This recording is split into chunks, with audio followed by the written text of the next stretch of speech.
Hello friends, welcome back to my channel. तर आजचं हे आपलं 5वं लेक्चर असणार आहे मित्रांनो.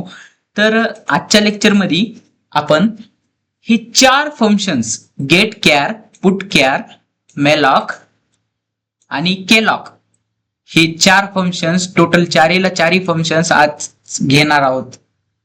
तर या 4ही फंक्शन मध्ये मित्रांनो काय आहे ते बघून घेऊया आपण. तर पहिलं तर मग सांगायचं म्हणजे काय झालं, हे 4ही फंक्शन्स एका लायब्ररीमध्ये येतात. कोणत्या लायब्ररीमध्ये येतात? star.lib, str.lib या लायब्ररीमध्ये हे फंक्शन्स येतात. तर त्या लायब्ररीमध्ये थांबा, strlib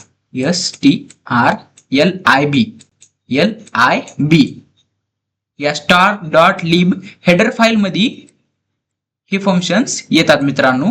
star.lib ही हेडर फाईल इन्क्लूड केल्यानंतरच आपल्याला हे फंक्शन्स वापरता येणार आहेत. मेलॉक आणि केलॉक हे 2 फंक्शन्स त्याच्यात येतात. आणि हे गेट कॅर आणि पुट कॅर कशात येतात? हे आपल्या stdio.h याच फंक्शन मध्ये येतात, याच हेडर फाईल मध्ये येतात. stdio.h या हेडर फाईल मध्ये आपले हे गेट कॅर आणि पुट कॅर हे दोन्ही येतात. बाकीचं जर बघायचं म्हणलं, हे मेलॉक आणि केलॉक कशात येतात? हे str.lib, स्टारलिब, str.lib म्हणजे काय? या लायब्ररीचं नाव काय? Standard library. एसटी म्हणजे स्टँडर्ड, LIB म्हणजे लायब्ररी. या स्टँडर्ड लायब्ररी फंक्शन मध्ये हे मेलॉक आणि केलॉक हे 2 स्टँडर्ड लायब्ररी हेडर फाईल मध्ये मेलॉक आणि केलॉक 2 फंक्शन्स बघायला भेटतात आपल्याला. तर हे गेट कॅर आणि पुट कॅर आपल्याला ह्या stdio.h मध्ये बघायला भेटणार आहेत. तर मित्रांनो, आता हे 4ही फंक्शन्स बघत असताना आता हे 4ही फंक्शन्स आजच्या लेक्चर मध्ये आपल्याला बघायचं आहे, त्यांचा यूज बघायचा आहे, त्यांचा प्रोग्राम बघायचा आहे. तर चला एक एक करून आपण हे समजून घेऊया. तर पहिल्यांदा म्हणजे काय? Gate care. गेट कॅर काय आहे? गेट कॅर काही नाही मित्रांनो, हा एक फंक्शन आहे. प्रिंटएफ आणि स्कॅनएफ कसं असतंय तसंच हा सुद्धा एक फंक्शन आहे. stdio.h ही हेडर फाईल आधी इन्क्लूड करून घ्यावं लागते, अशी हॅश इन्क्लूड हेडर फाईल अशी इन्क्लूड करून घ्यावं लागते, तेव्हाच आपल्याला हे गेट कॅर वापरता येईल, ही गेट कॅर नावाचं फंक्शन्स वापरता येईल. मित्रांनो, एक तुम्हाला सांगायचं म्हणजे काय, प्रत्येक हेडर फाईल मध्ये थांबा मी तुम्हाला वर दाखवतो. आपण जेव्हा फंक्शन्स बघितले होते ना, फंक्शन्सची डेफिनेशन जेव्हा घेतली होती ना, तेव्हा त्याच्यात आपण बघितलं होतं की प्रत्येक हेडर फाईल मध्ये, हे पहा, प्रत्येक हेडर फाईल मध्ये ह्या हेडर फाईल्स मध्ये खूप सारे फंक्शन्स राहतात मित्रांनो, खूप सारे फंक्शन्स राहतात. आणि जेव्हा आपण ही हेडर फाईल इन्क्लूड करताना हॅश इन्क्लूडचा वापर करून जेव्हा आपण हे हेडर फाईल इन्क्लूड करून घेताना प्रोग्राम मध्ये या star.lib, std.lib, हे stdio.h, conio.h, mat.h, string.h ह्या हेडर फाईल जेव्हा आपण इन्क्लूड करून घेताना तेव्हाच आपल्याला हे फंक्शन्स वापरता येतील, तेव्हाच हे सारे फंक्शन्स वापरता येतील त्यांची. जर आपण इन्क्लूड केले नाही तर ही फंक्शन्स आपल्याला वापरता येणार नाही, आपल्याला प्रोग्राम मध्ये एरर येऊन जाईल मित्रांनो. मग आता काय, stdio.h ही हेडर फाईल इन्क्लूड करून घ्यावं लागेल आपल्याला गेट कॅर साठी आणि पुट कॅर साठी आपल्याला ते इन्क्लूड करून घ्यावं लागेल. आणि std.lib आपल्याला मेलॉक आणि केलॉक साठी इन्क्लूड करून घ्यावं लागेल. हे मी इथं दिलेत म्हणून इतकेच फंक्शन नाही, ह्याच्यात खूप सारे फंक्शन्स असू शकतात. ह्या प्रत्येक हेडर फाईल मध्ये मल्टिपल फंक्शन्स असू शकतात. तर मित्रांनो, सांगायचं तात्पर्य काय की एका हेडर फाईल मध्ये खूप सारे फंक्शन्स राहतात आणि त्या एका हेडर फाईलचे फंक्शन्स, त्यापैकी 4 फंक्शन्स आपल्याला आज बघायचे आहेत. 4 पैकी हे 2 तर string.h, stdio.h या ह्याचे आहेत हे 2 फंक्शन्स. आणि हे 2 फंक्शन्स stdlib, स्टारलिब लायब्ररीचे फंक्शन्स आहेत हे 2. तर होप की तुम्हाला एवढं तर समजलं असेल. चला आता बघूया गेट कॅर काय काम करते आणि पुट कॅर काय काम करते. तर गेट कॅर काय करते बघा, हे काय आहे? प्री डिफाईन फंक्शन आहे, यूज होतोय सी लँग्वेज मध्ये, declare in stdio.h header file मध्ये. मित्रांनो, हे फंक्शनला डिक्लेअर कुठे केलेलं आहे? आता मित्रांनो, आपल्याला माहिती फंक्शन लिहितो आपण, फंक्शन डिक्लेअर करतो, डिक्लेअर करतो. पहिली स्टेप आहे फंक्शन डिक्लेरेशनची. फंक्शनला डिक्लेअर करतो. मग फंक्शन डिक्लेअर केलेलं आहे, पण हे फंक्शन कुठं डिक्लेअर केलेलं आहे गेट कॅर? हे stdio.h ह्या हेडर फाईल मध्ये डिक्लेअर केलेलं आहे. तर मित्रांनो जेव्हा आपण हा फंक्शन लिहिता तेव्हा आपल्याला ही हेडर फाईल इन्क्लूड करून घ्यावीच लागेल, असा या लाईनीचा अर्थ होतो. Use to read a single character from the standard input keyboard. म्हणजे काय? जेव्हा आपण कीबोर्ड मधून इनपुट देतो, जो काही कीबोर्ड असेल आपला लॅपटॉपचा, माऊस कीबोर्ड असेल लॅपटॉपचा, आपल्या पीसीचा कीबोर्ड असेल, त्या कीबोर्ड मधून जेव्हा आपण इनपुट देतो, एखादा इनपुट आपण जेव्हा देतो, तर मग आपल्याला ती इनपुट रीड करण्यासाठी प्रोग्राम मध्ये जेव्हा आपण इनपुट देतो, तर ती इनपुट रीड करण्यासाठी आपल्याला हे गेट कॅर वापरात येतो. तर सिंगल कॅरेक्टर रीड करतो. हे काय करतोय? गेट कॅर काय करतोय? सिंगल कॅरेक्टर रीड करतोय. म्हणजे कसं? सिंगल कॅरेक्टर म्हणजे कोणते कोणते? ए, असं बी, हे सिंगल कॅरेक्टर रीड करते. सिंगल कॅरेक्टर रीड करते. काय? गेट कॅर हा फंक्शन सिंगल कॅरेक्टर रीड करते. रीड करते म्हणजे काय करते? प्रोग्राम मध्ये खेचून आणते. पहा, स्कॅनएफ चा वापर करून आपण जेव्हा टाईप करतो, आता मी टाईप केलं की ए, मी आता टाईप केलं की इथं ए जर मी टाईप केलं, असं ए जर मी इथं टाईप केलं, तर मित्रांनो आता हे मी कीबोर्डवर टाकलं ना, इथं माझ्या कीबोर्डवर टाकलं, लॅपटॉपच्या कीबोर्डवर टाकलं, तर ते कीबोर्डवर टाकलं ते कसं कळालं ह्या स्क्रीनला?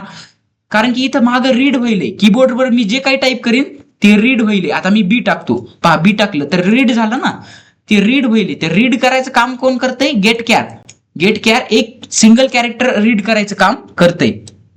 इथपर्यंत तुम्हाला समजलं? गेट कॅर काय करते? आता return the character read as an integer.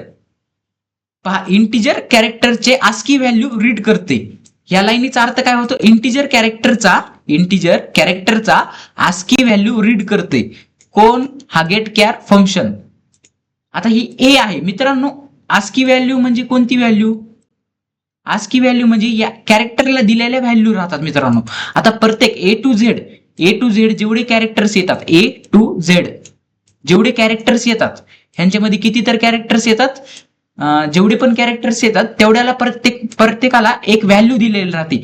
म्हणजे ए ला असं 65 व्हॅल्यू असन, तर बी ला काहीतरी वेगळी, सी ला काहीतरी वेगळीच. तुम्ही जर गुगलवर सर्च केलं ASCII value chart for every letter, तर तुम्हाला येऊन जाईल मित्रांनो. एकदा गुगलला सर्च करून बघा की आस्की व्हॅल्यू चार्ट, तर ते प्रत्येक लेटरची व्हॅल्यू ए ची व्हॅल्यू सांगून देते, बी ची व्हॅल्यू सांगून देते, अशी प्रत्येक लेटरची एक व्हॅल्यू राहते आणि ती व्हॅल्यू ही गेट कॅर रीड करते. आता रीड करणं म्हणजे काय? डायरेक्ट हे कॅरेक्टर रीड करत नाही, असं ए ला डायरेक्ट रीड करत नाही. ह्या ए ची काय करतो? तो आस्की व्हॅल्यू रीड करतो. आस्की व्हॅल्यू रीड करतो. ही आस्की व्हॅल्यू कुणी दिलेले राहतात? अमेरिकन स्टँडर्डनी दिलेले राहतात ती आस्की व्हॅल्यू. तर ते आस्की व्हॅल्यू ते रीड करतो. आता तुम्ही याचा फुल फॉर्म तर मला लक्षात येईना झालाय, पण ते फुल फॉर्म तुम्ही बघून घ्या.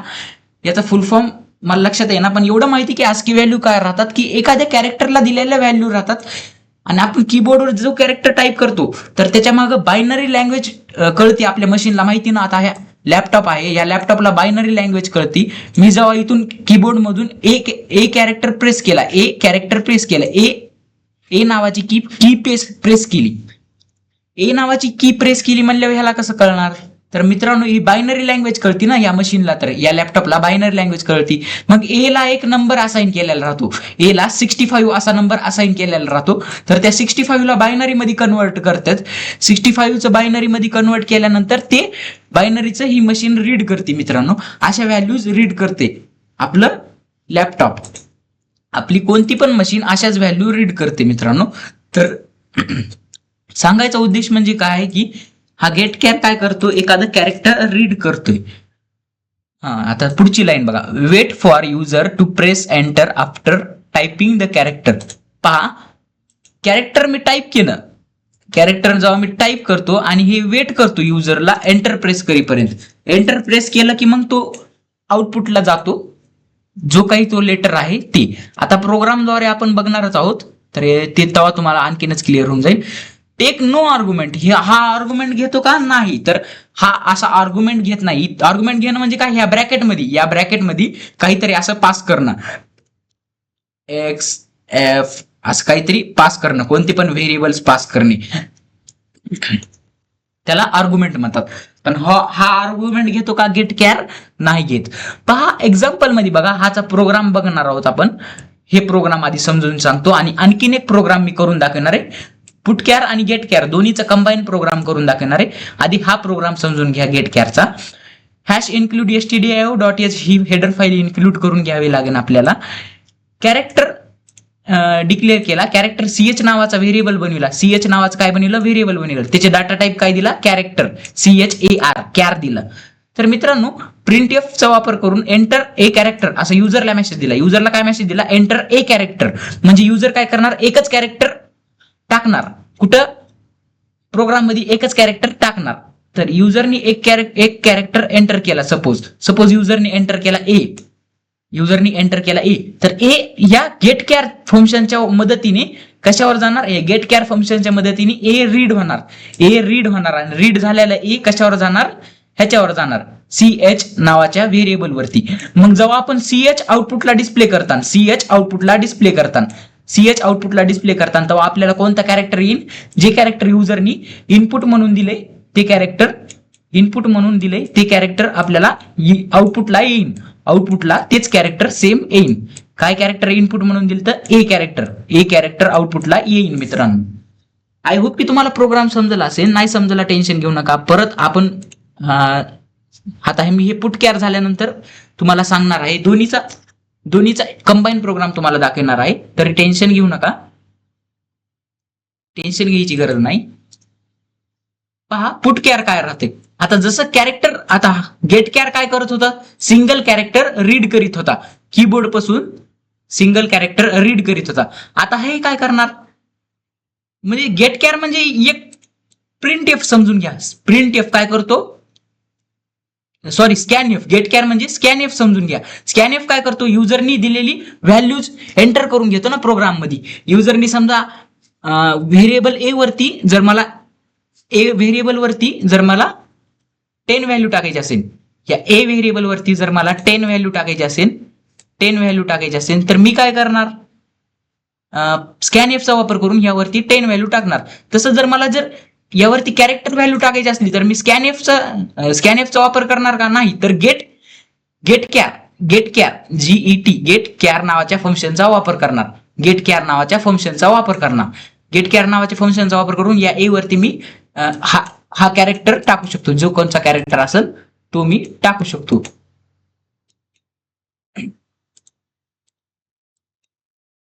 तर इथपर्यंत तुम्हाला समजलं. आता ह्याची थिअरी बघा, पुट कॅरची. प्रीडिफाईन फंक्शन आहे इन सी लँग्वेजचा, कोण, put char. Declare in stdio.h header file मध्येच हा सुद्धा फंक्शन डिक्लेअर केलेला आहे. Use to display a single character on screen. पहा हा काय करतो, प्रिंट एफ सारखा काम करतो. प्रिंट एफ सारखा काम करतो. वर काय करीत होता, गेट कॅर काय करीत होता, स्कॅन एफ सारखा काम करत होता. आता हे काय करीत आहे, प्रिंट एफ सारखा. गेट कॅर काय करीत होता, व्हॅल्यू रीड करीत होता, व्हॅल्यू प्रोग्राम मध्ये खेचून आणत होता, म्हणजे घेत होता प्रोग्राम मध्ये युजर कडून. आणि पुट कॅर काय करणार आहे, डिस्प्ले करणारे व्हॅल्यूला, सिंगल कॅरेक्टरला डिस्प्ले करणारे, त्या सिंगल कॅरेक्टरला डिस्प्ले करणारे. जसं की प्रिंट एफ करतो, एखाद्या कॅरेक्टरला एखादी व्हॅल्यू आपल्याला डिस्प्ले करायची असते तर ते डिस्प्ले करतो. तर इथं पुट कॅर डिस्प्ले करणारे कशाला, सिंगल कॅरेक्टरला. पहा, it take one argument character integer ASCII value. म्हणजे काय, हा एकच आर्ग्युमेंट घेणार, एकतर कॅरेक्टर और एकतर आस्की व्हॅल्यू, दोन्हीपैकी कोणता पण एकच आर्ग्युमेंट घेणार हा पुट कॅर, आणि ते डिस्प्ले करून टाकणार. रिटर्न द कॅरेक्टर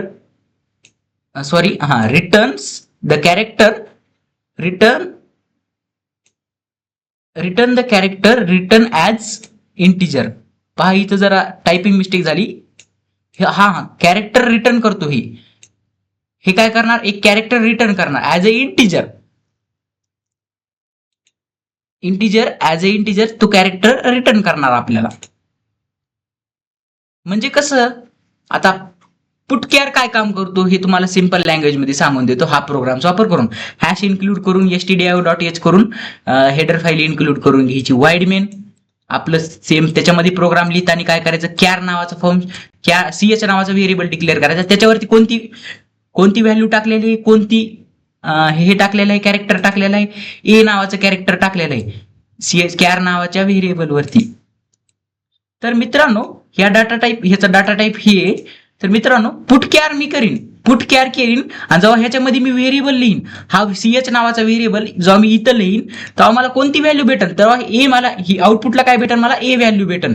आउटपुटला मला ए व्हॅल्यू भेटेल. कसं काय ए व्हॅल्यू भेटेल, कारण की मी काय आधीच काय सांगितलं होतं, हा काय करतंय, सिंगल कॅरेक्टर ऑन स्क्रीनला डिस्प्ले करते. Display single character on screen, हा सिंगल कॅरेक्टरला ऑन स्क्रीनवर डिस्प्ले करते. पुटकॅर या ch नावाच्या व्हेरिएबल वरती जो काही कॅरेक्टर असेल त्याला तो स्क्रीनवरती आउटपुट वरती डिस्प्ले करून देणार.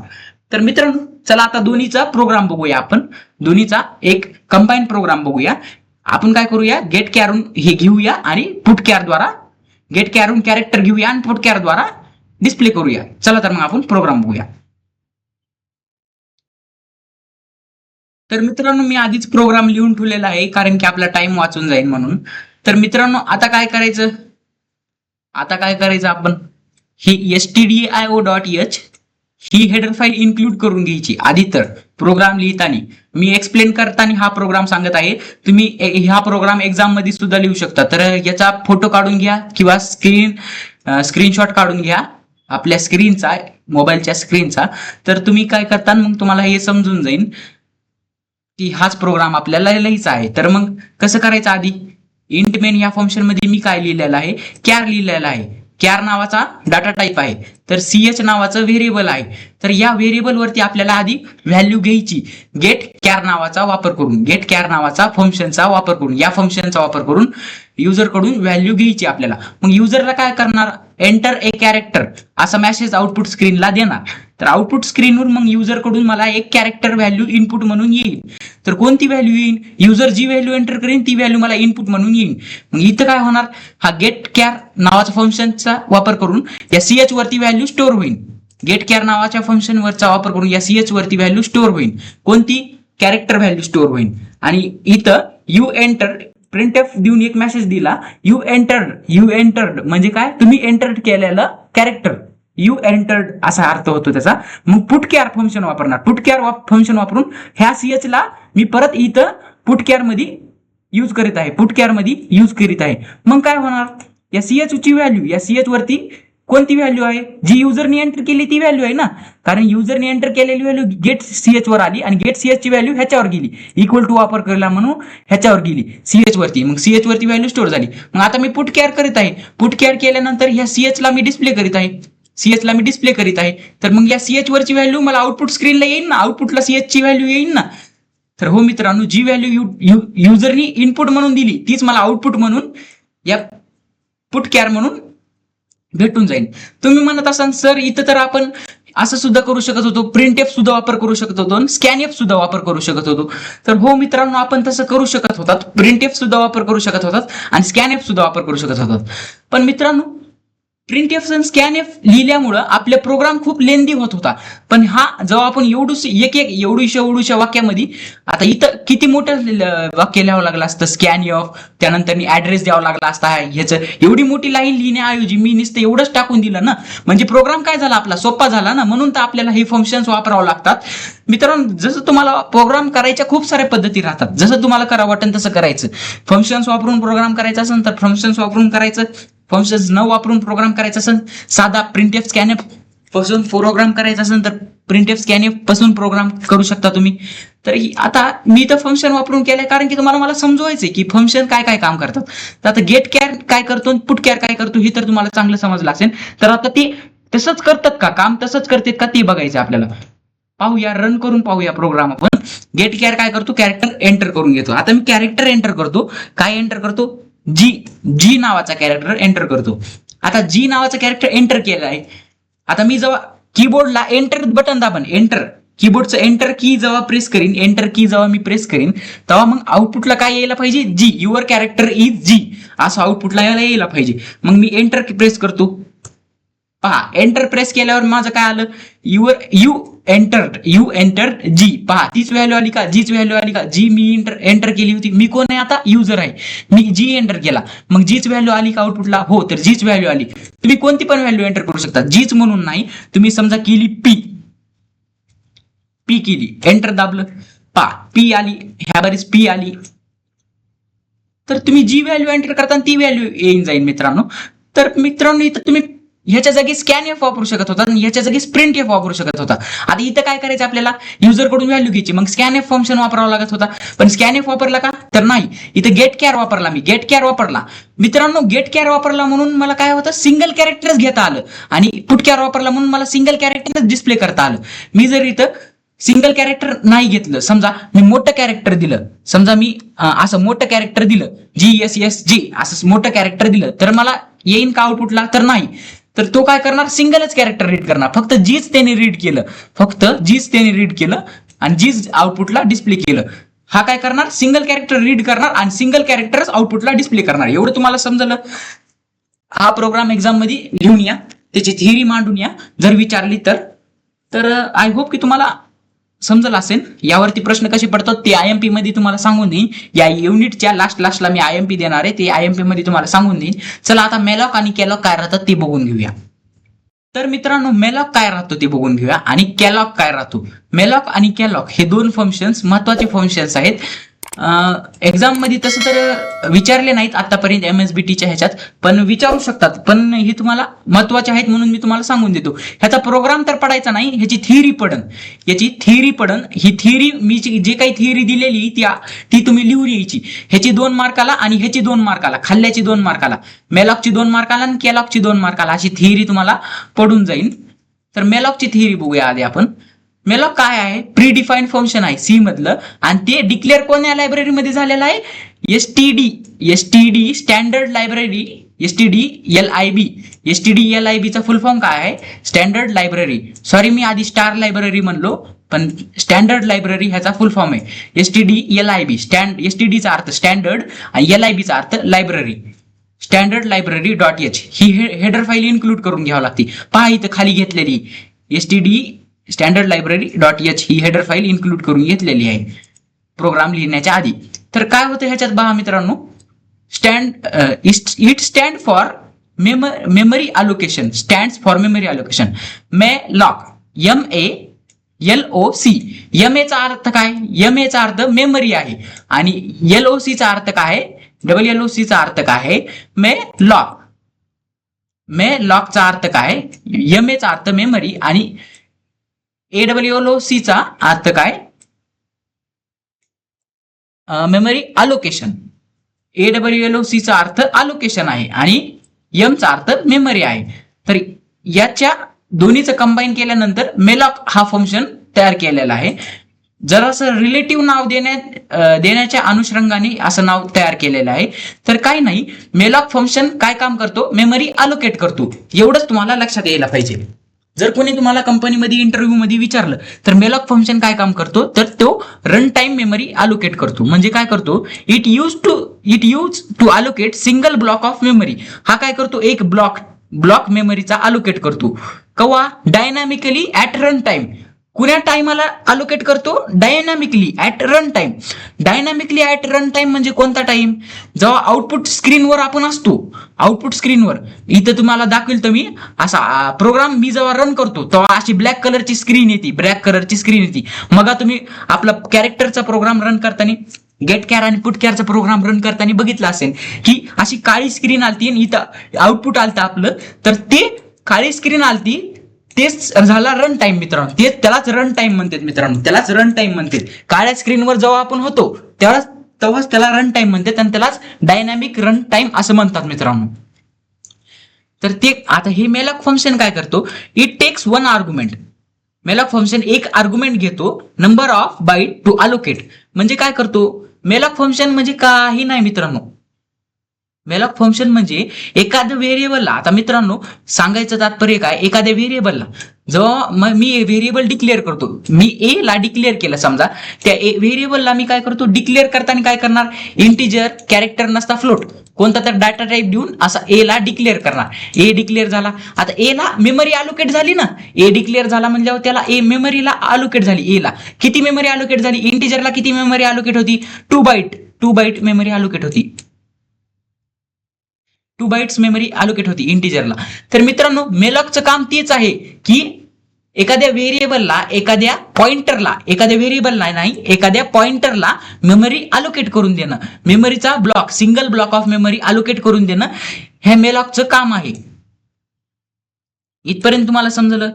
It return pointer of type wide म्हणजे काय करतो, हो हा रिटर्न करतो पॉइंटर वाईड टाईपचा, म्हणजे कोणत्या पण टाईपचा पॉइंटर रिटर्न करू शकतो. इंटिजर, फ्लोट, कॅर, डबल कोणत्या पण टाईपचा पॉइंटर अलोकेट करू शकतो, त्याला मेमरी अलोकेट करू शकतो. कोणत्या पण पॉइंटच्या टाईपच्या पॉइंटरला मेमरी अलोकेट करू शकतो, असा या लाईनीचा अर्थ होतो. कोणत्या पण टाईपच्या पॉइंटरला मेमरी अलोकेट करू शकतो. If memory allocation fails, memory allocation fail झालं तर it return null value. Null value म्हणजे काहीच रिटर्न करूच नाही.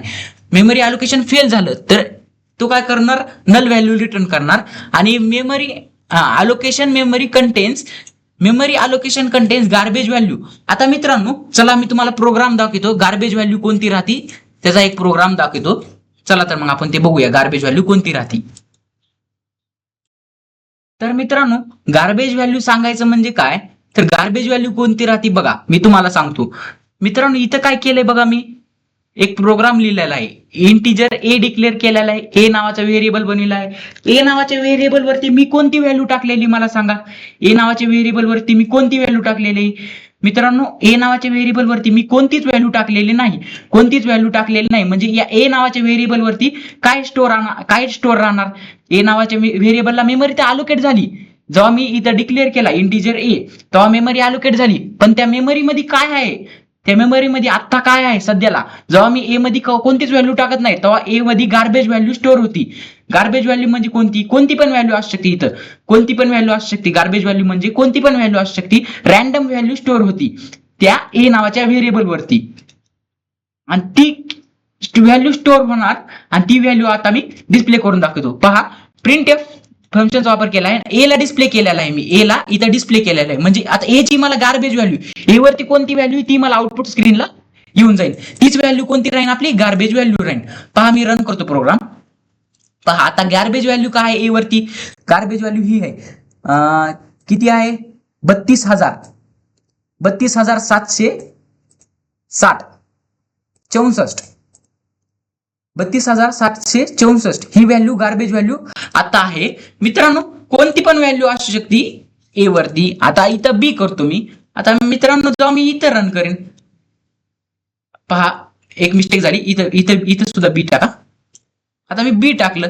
आता बी कोण्या व्हॅल्यूवर स्टोअर झाले, ती 32,765. पहा गार्बेज व्हॅल्यू आपाप स्टोअर होत राहतात. 64 होती आता 65 झाली. ए वरती 64 आहे. आता जसं जसं मी कोणत्या पण व्हॅल्यू इथे टाकत राहीन तर त्या व्हॅल्यू गार्बेज व्हॅल्यू त्याच्या मला भेटत राहत्या. फ्लोट टाकलं, इथं काय करावं लागेल मला, %f करावं लागेल. आता रन करून बघा. आता पहा फ्लोट केलं, फ्लोट वरती कोणती व्हॅल्यू टाकली होती, कोणतीच नाही. म्हणजे गार्बेज व्हॅल्यू त्याच्यावरती कोणती आहे, ही व्हॅल्यू त्याची गार्बेज व्हॅल्यू आहे. मी जेव्हा फ्लोटला डिस्प्ले केलं तेव्हा ती व्हॅल्यू त्याची गार्बेज व्हॅल्यू होती. 0 पॉईंट मध्ये होती ना, ती व्हॅल्यू त्याची गार्बेज व्हॅल्यू होती. तर मित्रांनो त्यालाच गार्बेज व्हॅल्यू म्हणतात. मित्रांनो गार्बेज व्हॅल्यू त्यालाच म्हणतात. तुम्हाला समजलं गार्बेज व्हॅल्यू म्हणजे कोणती व्हॅल्यू आहे. आता मित्रांनो तुम्हाला हा प्रश्न पडला असेल, रन टाइम म्हणजे मागं कोणतं सर म्हणू लागले. आता पहा मी जेव्हा रन करतो तेव्हा ही स्क्रीन, ही पूर्ण ब्लॅक स्क्रीन जी दिसत आहे तुम्हाला, ही ब्लॅक स्क्रीन, ही सर्व स्क्रीन, हे काय आहे, रन टाइम. हे रन टाइम आहे. हे प्रोग्राम होता सगळा आणि हे आता काय आहे, रन टाइम आहे सगळं. हे इथून पूर्ण सगळं रन टाइम आहे. रन टाइम यालाच डायनॅमिकली रन टाइम असं म्हणतात. मित्रांनो इथपर्यंत तुम्हाला आता क्लिअर होत चालत असेल, थोडं क्लिअर होत चालत असेल. तर आय होप तुम्हाला इथपर्यंत क्लिअर झाले असेल गार्बेज व्हॅल्यू आणि रन टाइम काय राहतं. तर चला तर आता आपण आपल्या परत मेलॉक कडे जाऊया. मित्रांनो गार्बेज व्हॅल्यू तुम्हाला समजली. आता गार्बेज व्हॅल्यू म्हणजे काय, जेव्हा मेमरी अलोकेट करतो, हा काय करतो, मेमरी अलोकेट करतो ना, तेव्हा मेमरीवर काही नसतं तेव्हा काय करते, it contains garbage value. When not initialize, म्हणजे त्याला काही इनिशियलाइज केलेलं नसतं, म्हणजे त्याच्यावरती कोणती व्हॅल्यू टाकलेली नसती. या मेलॉक नावाच्या फंक्शननी जेव्हा मेमरी अलोकेट करते तेव्हा त्याच्यावर आपण कोणती व्हॅल्यू टाकलेली नसती, म्हणजे नॉट इनिशियलाइज केलेलं असतं ना, तेव्हा ते काय करतं, गार्बेज व्हॅल्यू कंटेन करतं. असा या लाईनीचा अर्थ होतो. ऍज इट इज ही एवढी ऍज इट इज थिअरी पाठ करून जायची आणि एक्झाम मध्ये लिहून यायची. तर पीटीआर, पीटीआर म्हणजे काय, पॉइंटर. या पॉइंटर वरती काय होत आहे, तर हे सर्व स्टोअर होत आहे. म्हणजे काय, हे सर्व स्टोअर झालं म्हणजे काय, या पीटीआर ला एक मेमरी ब्लॉक अलोकेट झाला. हे सर्व काय झालं, आता पहा मी सांगतो तुम्हाला काय काय होत आहे. कास्ट टाईप, कास्ट टाईप म्हणजे काय, इंटिजर नावाचं हे पॉइंटर आहे. हा पॉइंटर काय आहे, इंटिजर नावाचा. ही इथं डिक्लेअर होणार, इथं डिक्लेअर होणार. आणि मेलॉक हा फंक्शन वापरणार, मेलॉक नावाचा फंक्शन वापरणार. इथं काय, बाईट साईज द्यायची, बाईट साईज. बाईट साईज काय द्यायची, बाईट साईज किती पण देऊ शकतो आपण. इथं बाईट साईज काय दिली, इंट दिली, इंट. इथं बाईट साईज इंट दिलेली आहे. आणि पहा इथं नुसती इंट द्यायची. हे स्टार 5 काढून टाका, हे खाल्लं एक्झाम्पल दिसत आहे. हा स्टार 5चं खाल्लं एक्झाम्पल आहे, मल्टिप्लिकेशन केल्यानंतरनीच आहे. तर मित्रांनो इथं काय होत आहे, इथं काय झालं, एक्झाम्पल मध्ये असंच लिहून या. तर मित्रांनो जवाब नाही ते बरोबरच होतं मित्रांनो, हे स्टार 5 बरोबरच होतं. कारण का, जेव्हा इंटिजर व्हॅल्यू मी एंटर करीन, जेव्हा मला 5 पॉइंटर साठी घ्यायचं असेल ना, तेव्हा मला इथं 5 × 5 करावं लागेल, ह्याला मल्टिप्लिकेशन 5 ने द्यावं लागेल. जेव्हा मला 10 साठी घ्यायचं असेल तेव्हा मला × 10 करावं लागेल. इथं जेवढे नंबर तुम्हाला घ्यायचे असते तेवढ्या नंबरचा बाईट आणि त्याचा साईज द्यायचं, इथं बाईट द्यायचं आणि त्याचं साईज द्यायचं, म्हणजे काय, इंटू मध्ये द्यायचं. आता ह्याची काय, integer size of integer, integer size काय आहे 2. मग ह्या मेमरी ब्लॉकला किती साईज दिलं मी, 2 साईज दिली. या इंटिजर नावाच्या मेलॉक नावाच्या फंक्शननी या पीटीआर नावाच्या ब्लॉकला किती साईज झाली, 5 इंटिजर, म्हणजे 5 इंटिजर स्टोअर करू शकतो आपण ह्याच्यावर. हे × 5 केलं ना, 5 इंटिजर व्हॅल्यू स्टोअर करू शकतो या पीटीआर नावाच्या मेमरी ब्लॉकवर, असा या प्रोग्रामचा अर्थ होतो. तर हा इथून एवढं एक्झाम्पल तुम्ही तिथं लिहून यायचं, असं पीटीआर म्हणून इंटिजर पीटीआर असं डिक्लेअर करून लिहून यायचं मित्रांनो. आता मेलॉक तुम्हाला समजला. आता केलॉक कडे जाऊया. केलॉक काय करतो, जसं की आपण मेमरी ब्लॉक डिक्लेअर केला, मेलॉक मध्ये काय केलंय, single memory block dynamically declare केला रन टाइमला, तसं इथं काय होणार, कंटिन्युअस मेमरी ब्लॉक डिक्लेअर होणार. पहा सिंगल म्हणजे काय आणि कंटिन्युअस म्हणजे काय. सिंगल म्हणजे काय, एक सिंगल, आणि कंटिन्युअस म्हणजे काय, कंटिन्युअस म्हणजे ह्याच्या बाद हे, त्यानंतर ह्याच्या बाद हे, त्यानंतर ह्याच्या बाद हे, असं कंटिन्युअस म्हणजे ह्याच्यानंतर ही, ह्याच्यानंतर ही, ह्याच्यानंतर ही, असं कंटिन्युअस मेमरी ब्लॉक स्टोअर होणार. हा केलॉकचा वापर केल्यानंतर, आणि मेलॉकचा वापर केल्यानंतर सिंगल ब्लॉक स्टोअर होणार. तर मित्रांनो आता बघा, हे काय आहे, प्रीडिफाईन आहे फंक्शन, सी लँग्वेज मधलं प्रीडिफाईन फंक्शन आहे ना केलॉक. ते कोणत्या लायब्ररीमध्ये आहे, कोणत्या हेडर फाईल मध्ये आहे, string.std.library LIB, ही लायब्ररी इन्क्लूड करून घ्यावी लागते. पहा इथं सुद्धा आपण इन्क्लूड केली आहे, मेलॉक मध्ये सुद्धा इन्क्लूड केली आहे. तर आपल्याला ती लायब्ररी इन्क्लूड. आता टेक 2 आर्ग्युमेंट, हे काय करते, 2 आर्ग्युमेंट घेते. मग इथं काय करीत होतं, हे कोणतं तर आर्ग्युमेंट घेत होतं का, हा एकही आर्ग्युमेंट घेत नव्हता, आणि हा काय करीत आहे, 2 आर्ग्युमेंट घेत आहे. सॉरी, हा एकच आर्ग्युमेंट घेणार, ह्या बाईट साईज, हा बाईट साईज एकच आर्ग्युमेंट घेणार, सिंगल आर्ग्युमेंट घेणार, आणि हा डबल आर्ग्युमेंट घेणार, म्हणजे 2 आर्ग्युमेंट घेणार, कोणते पण 2 आर्ग्युमेंट घेणार. पहा एवढं तर कळालं की हे कंटिन्युअस मेमरी अलोकेट करते केलॉक, आणि मेलॉक काय करते, एक ब्लॉक सिंगल ब्लॉकचा मेमरी अलोकेट करते. पहा, stand for continuous memory allocation use to allocate multiple blocks, म्हणजे मल्टिपल ब्लॉक्स अलोकेट करणार of memory dynamically at run time. दोन्ही पण रन टाइमलाच वर्क होतात मित्रांनो, मेलॉक आणि केलॉक दोन्ही पण रन टाइमलाच वर्क होतात. फक्त मेथड अलग आहे. ह्याची मेथड काय, एक सिंगल ब्लॉक, सिंगल मेमरीचा ब्लॉक अलोकेट करणार, आणि हा काय करणार, कंटिन्युअस मेमरी अलोकेशन करणार.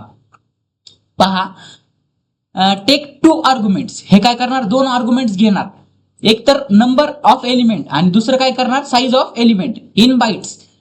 2 आर्ग्युमेंट घेणार कोणकोणते, एक नंबर ऑफ एलिमेंट. पहा इथं पहा, हा केलॉक नावाचा फंक्शन आहे. केलॉग नावाच्या फंक्शननी 2 आर्ग्युमेंट घेतलाय. एक नंबर ऑफ एलिमेंट किती 5 आणि number of he size of element किती आहे int. Size of element int दिलेला आहे म्हणजे किती 2 बाईट त्याची साईज आहे. मग इथं काय होणार हा 5 × 2 असं होणार. 2 आर्ग्युमेंट्स घेतलेले आहेत असा या लाईनीचा अर्थ होतो. थिअरीमध्ये तुम्ही मांडू शकता. एवढी थिअरी तुम्ही 2 मार्कासाठी हा 2 मार्काला आणि हा 2 मार्काला टोटल 4 मार्काचा क्वेश्चन आहे. मेलॉक 2 मार्काला आणि केलॉग 2 मार्काला टोटल 4 मार्काचा क्वेश्चन आहे एक्झाम्पल सिंटॅक्स सहित. तर तुम्ही हे लिहिल्यावर तुम्हाला एक्झाम मध्ये आउट ऑफ मार्क पडतील याची गॅरंटी मला आहे. तर हे रिटर्न काय करतो पॉइंटर रिटर्न करतो वाईडचं आणि अलोकेटेड मेमरीचं. सेम लाईन आहे ही आणि ती सेम लाईन आहे. दोन्हीची लाईन सेम आहे म्हणजे थिअरी तुम्हाला सोपी जाईल. सिमिलर थिअरी आहे. खूप साऱ्या लाईन ह्यातल्या सेम आहेत आणि वरल्यातल्या सेम आहेत. फक्त तुम्हाला समजून घ्यायला पाहिजे की हा काय करतो एक ब्लॉक अलोकेट करतो. हा कंटिन्युअस मेमरी अलोकेट करतो. कंटिन्युअस ब्लॉक मेमरीचा अलोकेट करतो. If memory allocation fails it return null value. हे सुद्धा सेम आहे वरच्या सारखंच. जर मेमरी अलोकेशन फेल आहे तर ते काय करणार रिटर्न व्हॅल्यू नल करणार. Initialize allocate memory. इनिशियली हे काय करीत होतं इनिशियली गार्बेज व्हॅल्यू कंटेन करीत होतं पण हे इनिशियली काय करीत आहे 0 व्हॅल्यू कंटेन करीत आहे. अनलाइक मेलॉक म्हणजे मेलॉक सारखं नाही. मेलॉक काय करतो गार्बेज व्हॅल्यू कंटेन करतो पण हे काय करत आहे 0 व्हॅल्यू कंटेन करीत आहे. जर तुम्ही एंटर केलं नाही कोणतीच व्हॅल्यू तर तो काय करतो 0 व्हॅल्यू एंटर करून टाकतो. बाय डिफॉल्ट 0 व्हॅल्यू त्याच्यावर स्टोअर होणार. Initialize 0 value by default memory allocate होणार. अनलाइक मेलॉक म्हणजे मेलॉक सारखं नाही असं त्याचा अर्थ होतो. मग हे काय होणार पीटीआर. मग आता किती ब्लॉक तयार करायचे 5 ब्लॉक तयार करायचे. नंबर ऑफ एलिमेंट म्हणजे जेवढे तुम्हाला ब्लॉक तयार करायचे तेवढे ब्लॉक इथं लिहायची नंबर ऑफ एलिमेंट मध्ये आणि साईज त्याचं काय द्यायचं साईज इथं द्यायचं या इंटिजर नावाची साईज. स्टार लिब नावाचं हे बनवलं ह्याचा सिंटॅक्स आहे. हा सिंटॅक्स पण लिहून या. कास्ट टाईप मध्ये इंटिजर आणि इंटिजरचा स्टार म्हणजे काय ह्या लाईनचा अर्थ काय एवढ्या वाक्याचा आहे काय या पॉइंटर काय आहे इंटिजर टाईपचा पॉइंटर आहे आणि मेमरी इंटिजर टाईपची अलोकेट करीत आहोत असा या लाईनचा कास्टचा अर्थ होतो. तर मित्रांनो hash include stdlib standard library include करून घ्यायची. त्यानंतर पॉइंटर नावाचा इंटिजर नावाचा पॉइंटर डिक्लेअर करायचा पीटीआर. मग पीटीआर वरती मेमरी अलोकेट करून द्यायची. मेमरी कशी अलोकेट करायची ही अशी अलोकेट करायची. केलॉक वापरायचा त्याचं मेमरी किती अलोकेट करायची किती ब्लॉकसाठी 5 ब्लॉकसाठी आणि साईज काय राहणार त्याचे इंटिजर साईज ऑफ 2 म्हणजे इंटिजर व्हॅल्यू. मग काय होणार ह्या लाईननी काय होणार अलोकेट होणार मेमरी कुणाला 5 इंटिजर आणि त्याच्यावरती इनिशियलाइज काय होणार 0. बाय डिफॉल्ट काय इनिशियलाइज राहणार त्याच्यावरती 0 जोपर्यंत आपण त्याच्यावरती व्हॅल्यू एंटर करीत नाही. व्हॅल्यू एंटर केव्हा करतो आपण रन टाइमला युजर जेव्हा एंटर करतो ना तेव्हा व्हॅल्यू एंटर करतो. तर पहा मी तुम्हाला जेव्हा गेट कॅर आणि पुट कॅर सांगत होतो तेव्हा मी सीएच ची व्हॅल्यू एंटर करीत होतो. सीएच व्हॅल्यू मी एंटर करीत होतो. जेव्हा मी सीएच वर कॅरेक्टर टाकत होतो जेव्हा मी कॅरेक्टर टाकला नव्हता तेव्हा सीएच वर काय स्टोअर होतं by default garbage value store होती गार्बेज व्हॅल्यू. आणि जर तुम्ही कॅलॉगचा वापर करून केला असेल तर त्याच्यावरती 0 व्हॅल्यू स्टोअर होत असेल. जर मॅलॉकचा वापर केला तर गार्बेज व्हॅल्यू कॅलॉगचा वापर केला तर 0 व्हॅल्यू. पण जेव्हा मी ह्याच्यावर व्हॅल्यू टाकली तेव्हा ते हे 0 व्हॅल्यू हे दोन्ही व्हॅल्यू कॅन्सल होतात मित्रांनो आणि तेव्हा मला कॅरेक्टरची ही व्हॅल्यू आउटपुटला डिस्प्ले झाली. ए व्हॅल्यू मी आउटपुटला डिस्प्ले झाली. तसंच मित्रांनो हा काय करणार मेमरी तर अलोकेट करून देणार पण अलोकेट केलेल्या मेमरीवर 0 व्हॅल्यू इनिशियली 0 व्हॅल्यू टाकणार. इथपर्यंत तुम्हाला समजलं मेलॉक आणि केलॉक तुमच्या अंडरस्टँडिंग मध्ये आले. आय होप तुम्हाला समजलं असेल. डिफरन्स तर विचारला जात नाही पण 2 मार्कासाठी आला तर लिहून घ्या. हा सिंपल डिफरन्स आहे. पहा डिफरन्स मध्ये काय आहे मेलॉक आणि केलॉक मध्ये फीचर्स त्याचं मिनिंग काय. मेलॉकचं मिनिंग काय मेलॉक काय करतो मेमरी अलोकेट करतो काय सिंगल ब्लॉकला मेमरी अलोकेट करतो आणि केलॉक काय करतो कंटिन्युअस मेमरी अलोकेट करतो. पहा केलॉक सी म्हणजे कंटिन्युअस आणि एलॉक म्हणजे अलोकेशन. एम म्हणजे मेमरी आणि एलॉक म्हणजे अलोकेशन. लॉक आणि लॉक नाव सुद्धा रिलेटेड आहे दोघांची असं त्याचा अर्थ होतो. होप की तुम्हाला समजलं असेल. पहिली लाईन मिनिंग काय आहे दोन्हीचा. कंटिन्युअस मेमरी अलोकेशन होते इकडे मेमरी अलोकेशन होते. इकडे कंटिन्युअस अलोकेशन आणि इकडे मेमरी अलोकेशन.